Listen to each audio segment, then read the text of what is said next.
ನಮಸ್ಕಾರ. ದೇಗುಲ ದರ್ಶನಕ್ಕೆ ಸ್ವಾಗತ. ಪ್ರತಿಯೊಬ್ಬರು ಯಾವುದೇ ಕೆಲಸ ಮಾಡುವಾಗ ಮೊದಲು ಪೂಜಿಸುವುದು ವಿಘ್ನ ನಿವಾರಕ ಗಣಪತಿಯನ್ನ. ಗಣೇಶ, ಗಣಪತಿ, ವಿನಾಯಕ, ಲಂಬೋದರ, ಏಕದಂತ, ಪ್ರಥಮ ಪೂಜಿತ, ಮೋದಕ ಪ್ರಿಯ ಹೀಗೆ ನಾನಾ ಹೆಸರುಗಳಿಂದ ಕರೆಯಲ್ಪಡುವ ಈ ದೇವರು ಮಕ್ಕಳಿಂದ ಹಿಡಿದು ಎಲ್ಲರಿಗೂ ಇಷ್ಟವಾಗುವ ದೇವರಾಗಿದ್ದಾನೆ. ಇನ್ನು ಶಿವ ಪಾರ್ವತಿಯ ಪುತ್ರನಾದ ಗಣೇಶನಿಗಾಗಿ ನಮ್ಮ ದೇಶದಲ್ಲಿ ಅನೇಕ ದೇವಸ್ಥಾನಗಳು ಅರ್ಪಿತವಾಗಿವೆ. ಆದರೆ ನಾನಿವತ್ತು ನಿಮಗೆ ಮಾಹಿತಿ ನೀಡ್ತಾ ಇರೋದು ಒಂದು ವಿಭಿನ್ನವಾದ ಗಣೇಶನ ದೇವಸ್ಥಾನದ ಬಗ್ಗೆ. ಈ ದೇವಸ್ಥಾನವು ಬೇರೆಲ್ಲ ದೇವಸ್ಥಾನಗಳಿಗಿಂತ ಭಿನ್ನವಾಗಿದೆ. ಬನ್ನಿ, ಇವತ್ತಿನ ಸಂಚಿಕೆಯಲ್ಲಿ ಈ ವಕ್ರತುಂಡ ನೆಲೆಸಿರುವ ಜಾಗ ಯಾವುದು, ಆತನ ಮಹಿಮೆ ಏನು ಅನ್ನೋದನ್ನ ನಾನು ನಿಮಗೆ ತಿಳಿಸ್ತೀನಿ. ಸಾಮಾನ್ಯವಾಗಿ ದೇವಸ್ಥಾನ ಅಂದಾಕ್ಷಣ ಎಲ್ಲರ ಮನಸ್ಸಿಗೆ ಬರೋದು ಗುಡಿ, ಗೋಪುರ, ಗರ್ಭಗುಡಿ, ಒಂದು ಭವ್ಯವಾದ ಕಟ್ಟಡ. ಆದರೆ ಈ ಗಣೇಶನ ವಿಗ್ರಹ ನೆಲೆಸಿರುವುದು ಒಂದು ಬಟಾಬಯಲಿನ ಪ್ರದೇಶದಲ್ಲಿ. ಹಾಗಾದ್ರೆ ಎಲ್ಲಿದೆ ಈ ಗಣೇಶನ ಮೂರ್ತಿ ಅಂತೀರಾ? ತೆಲಂಗಾಣದ ಅವಾಂಚ ಗ್ರಾಮದಲ್ಲಿ ಈ ಗಣೇಶನ ವಿಗ್ರಹವನ್ನ ಪ್ರತಿಷ್ಠಾಪನೆ ಮಾಡಲಾಗಿದೆ. ಇಲ್ಲಿಗೆ ಬಂದು ಗಣೇಶನ ದರ್ಶನ ಮಾಡಿ ಭಕ್ತಿಯಿಂದ ಪೂಜಿಸಿದರೆ ಅವರ ಬದುಕಿನಲ್ಲಿ ಸಕಲ ಐಶ್ವರ್ಯಗಳು ಪ್ರಾಪ್ತಿಯಾಗುತ್ತೆ ಅನ್ನೋದು ಇಲ್ಲಿಯ ನಂಬಿಕೆ. ಹಾಗಾಗಿ ಈ ಗಣೇಶನನ್ನ ಐಶ್ವರ್ಯ ಗಣಪತಿ ಅಂತ ಕರೀತಾರೆ. ಇನ್ನು ಈ ಐಶ್ವರ್ಯ ಗಣಪತಿ ಸುಮಾರು 30 ಅಡಿ ಎತ್ತರವಿದ್ದು ಏಕಶಿಲಾ ವಿಗ್ರಹವಾಗಿದೆ. ಹಾಗಾದರೆ ಈ ಗಣೇಶನ ಹಿನ್ನೆಲೆ ನೋಡೋದಾದ್ರೆ ಇದನ್ನ ಪ್ರತಿಷ್ಠಾಪನೆ ಮಾಡಿದ್ದು ಯಾರು ಅನ್ನೋದರ ಮಾಹಿತಿ ಇಲ್ಲಿದೆ.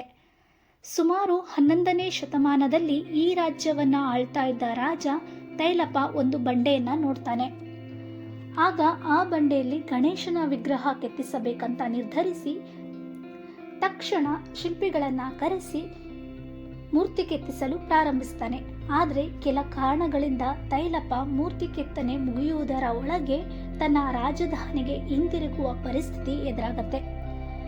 ಹಾಗಾಗಿ ಶಿಲ್ಪಿಗಳು ಸಹ ಈ ಮೂರ್ತಿಯನ್ನ ಪೂರ್ಣಗೊಳಿಸದೆ ಹಾಗೆ ಬಿಟ್ಟು ಹೋಗ್ತಾರೆ. ಹಾಗಾಗಿ ಇಂದಿಗೂ ಕೂಡ ಆ ಗಣೇಶನ ವಿಗ್ರಹದ ಒಂದು ಭಾಗ ಕಲ್ಲಿನ ರೂಪದಲ್ಲೇ ಉಳಿದುಕೊಂಡಿರೋದನ್ನ ನೀವು ನೋಡಬಹುದು.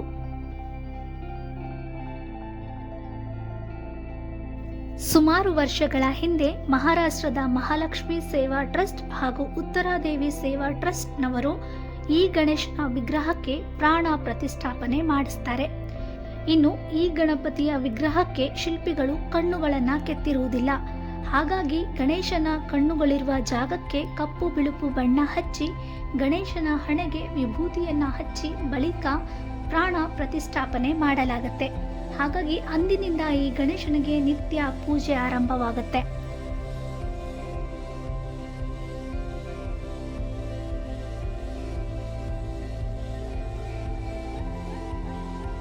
ಅಷ್ಟ ಐಶ್ವರ್ಯವನ್ನ ಕರುಣಿಸುವ ಈ ಗಣೇಶನನ್ನ ದಿನದ ಯಾವ ಸಮಯದಲ್ಲಾದರೂ ದರ್ಶನ ಮಾಡಬಹುದು. ಈ ಗಣೇಶನಿಗೆ ಒಂದು ದೇವಾಲಯ ನಿರ್ಮಿಸಬೇಕು ಅನ್ನೋದು ಇಲ್ಲಿಯ ಗ್ರಾಮಸ್ಥರ ಯೋಚನೆ ಆಗಿದೆ. ಚಳಿ, ಗಾಳಿ, ಬಿಸಿಲು ಏನೇ ಇದ್ರೂ ಸಹ ನಗುಮುಗದಿಂದ ಬೇಡಿ ಬಂದಂತಹ ಭಕ್ತರಿಗೆ ಅನುಗ್ರಹ ನೀಡ್ತಾ ಇದ್ದಾನೆ ಈ ಗಣೇಶ. ಸಕಲರಿಗೆ ಒಳ್ಳೆಯದನ್ನೇ ಮಾಡುವ ಈ ಐಶ್ವರ್ಯ ಗಣಪತಿ ವಿಗ್ರಹ ತೆಲಂಗಾಣದ ತಿಮ್ಮಾಜಿಪೇಟೆಯ ಮಂಡಲದ ಅವಾಂಚ ಗ್ರಾಮದ ಹೊರವಲಯದಲ್ಲಿ ಪ್ರತಿಷ್ಠಾಪನೆ ಮಾಡಲಾಗಿದೆ. ಇನ್ನು ಈ ಜಾಗಕ್ಕೆ ಹೋಗಲು ಉತ್ತಮವಾದ ರಸ್ತೆ ವ್ಯವಸ್ಥೆ ಕೂಡ ಇದೆ. ಆದಷ್ಟು ಬೇಗ ಈ ಗಣೇಶನಿಗೆ ಒಂದು ದೇವಸ್ಥಾನ ನಿರ್ಮಾಣವಾಗಲಿ ಅನ್ನೋದು ನಮ್ಮ ಆಶಯ. ಐಶ್ವರ್ಯ ಗಣಪತಿ ವಿಡಿಯೋ ಇಷ್ಟವಾದಲ್ಲಿ ಈ ವಿಡಿಯೋವನ್ನು ಲೈಕ್ ಮಾಡಿ, ಶೇರ್ ಮಾಡಿ ಹಾಗೂ ಸಬ್ಸ್ಕ್ರೈಬ್ ಮಾಡಿ.